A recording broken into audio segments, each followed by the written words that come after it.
Guys এই এখন যে জায়গাটা দিয়ে আমরা হাঁটছি আর কি, এই যে মাটির যেটা, এটা পুরোটা, আর এই যে সাইড দিয়ে যে পুকুরগুলো দেখছেন এইগুলোতে প্রায় 2.5-3 কেজির উপরে মাছ ছিল, একটা 7 কেজি 4 কেজি কোনো ঠিক নেই। তো কিছু মাছ আমরা জলে থাকে, তাই তো? এটা পুরো জলে ভরে গেস্ট হাউস, সামনে যে গেস্ট হাউসটা এর তলায় হাফ অব্দি জল হয়ে থাকে। আমরা কোনো সময় ছিপ দিয়ে গেস্ট হাউসের তলা দিয়েও মাছ ধরি।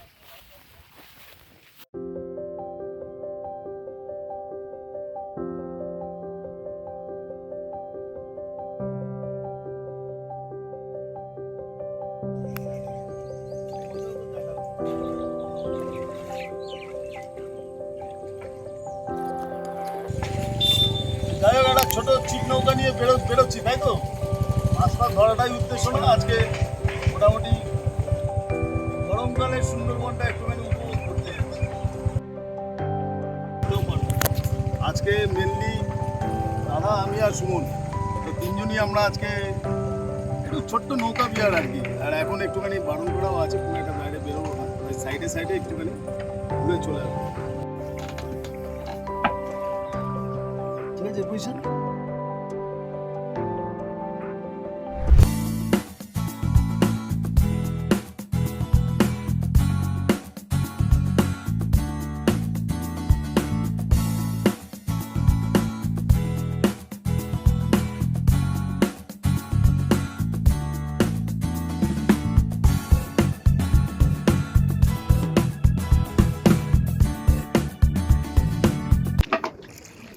বন্ধুগণ, এখন মোটামুটি আমরা মাতলার প্রায় ওই মাতলার মিডিলে আছি, মানে 3 দিক থেকে মাতলা ঘিরে ধরেছে আর কি। ঠিক সেই জায়গাটা দিয়ে এখন একটু ফ্যাসা জাল ফেলাবো আর কি।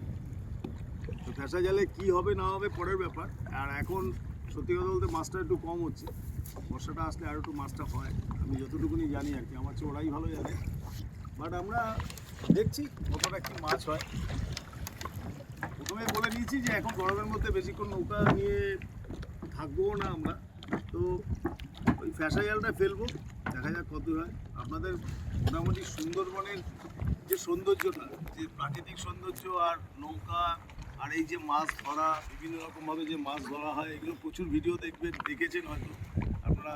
ওয়াইল্ড লাইফ সুন্দরবন চ্যানেলে প্রচুর ভিডিও দেখেন, আমি অনেক সময় আমাকেও দেখেন আর কি, আমি শুভেন্দু। তো আজকে আমরা তিনজন জাস্ট একটু বেরিয়েছি 1-2 ঘন্টার জন্য, একটুখানি আপনাদের সুন্দরবনটা একটু দেখিয়ে দিই আর কি। তো যাই হোক, এখন ফ্যাসা জাল রেডি হয়েছে, ফ্যাসা জালটা আজকে দাদা ফেলাবে, আমিও একটু সাপোর্ট দেবো, দেখা যাক কী মাছ হয়। যাই হোক, জাল ফেলা আমাদের দেখুন, হোয়াইটগুলো যেগুলো দেখতে পাচ্ছি এগুলো জাল আমরা ওইখান থেকে অলরেডি ফেলা আরম্ভ করেছি, তো এখনও জাল পড়ছে। সুমন ভাই এখন জাল ফেলাতে ব্যস্ত আর কি।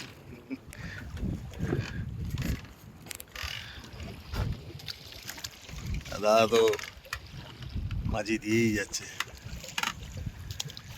যাই হোক, দেখা যাক কি মাছ হয় না হয়। কিন্তু আপনাদের জাল ফেলার পদ্ধতিটা দেখাই। অ্যাকচুয়ালি জালের ওপাশে দেখুন ইটগুলো বাঁধা থাকে একটু ওয়েটের জন্য, আর এই পাশে যে আছে এগুলো শোলা থাকে যেগুলো ভাসার জন্য। দেখুন এই যে ভেসে আছে হোয়াইট কালারের, এটা কিন্তু মানে অনেকটাই ঘের দিয়ে যেরকম থাকে আর কি, যেরকম আমরা গামছা দিয়ে কোনো সময় পুকুরে মাছ ফাছ ধরি, জাস্ট ওরকমই, কিন্তু অনেকটা বড় ঘেরের মতন। তো এইটাকে ফেলে রাখার পরে ধরুন 1 ঘন্টা 2 ঘন্টা অবধি ফেলে রাখার পরে মাছগুলো এসে নামই হচ্ছে ফ্যাসা জাল, তার মানে ফেসে যায় আর কি মাছগুলো। তো সেই পদ্ধতিতেই ধরা হয়। এখানে অনেকগুলো পদ্ধতি আছে, তো আজকে আমরা ফ্যাসা জালটারই আপনাদের দেখানোর চেষ্টা করছি।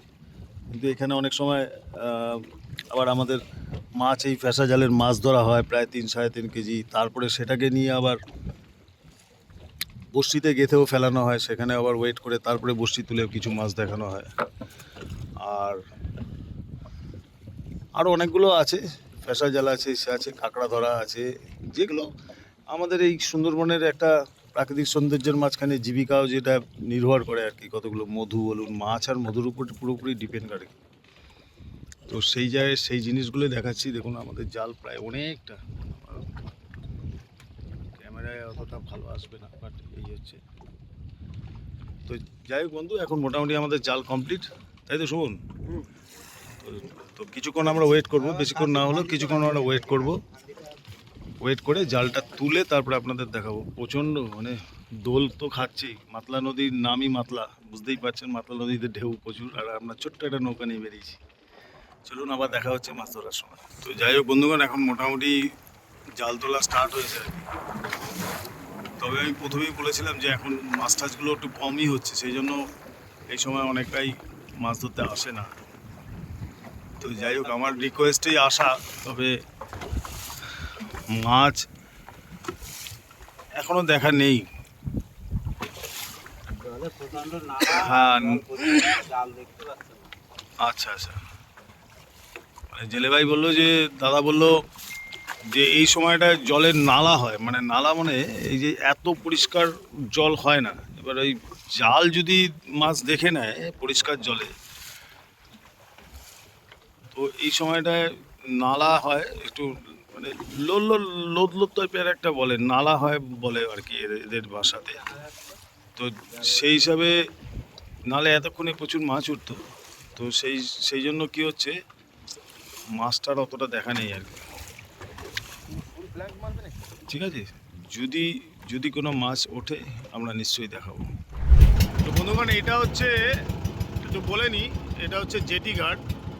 আমরা ঠিক ওই জায়গাটা থেকে বেরোলাম। আমরা পাশের গ্রামে এসেছিলাম, মালিপাড়াতে। এখানে আমি বরাবরই আসি, সুমনদের এখানে আসি, এরাও ইউটিউবার আর কি।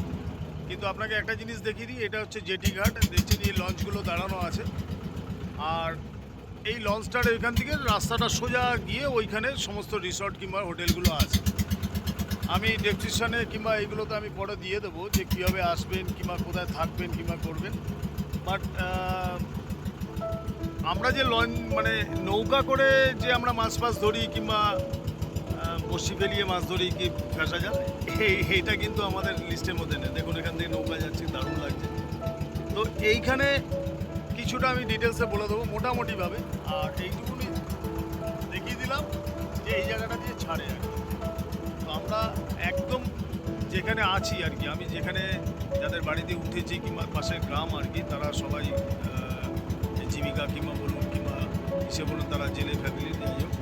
তো এখান থেকে আগালেই একটা সদর বলে আছে, যেখানে একটু মার্কেট টাইপের আছে, তার সামনাসামনি সমস্ত ইসেগুলো। আর জেটি ঘাটটা হচ্ছে এখান থেকেই আসবে, ঠিক আছে। বাদবাকিটা আমি ডিটেলসটা আপনাকে বলে দেবো, কীরকম সিজনে কীরকম খরচা হতে পারে, কীভাবে আসবেন, লঞ্চে মোটামুটি কী নেয়, হোটেলেও ভালো মোটামুটি কীরকম নেয় আর যতটুকুনি আমার নলেজ আছে আমি নিশ্চয়ই করবো। আপনারা কমেন্টে লিখুন না, আমি পুরো ডিটেলসে বলে দিতে পারবো।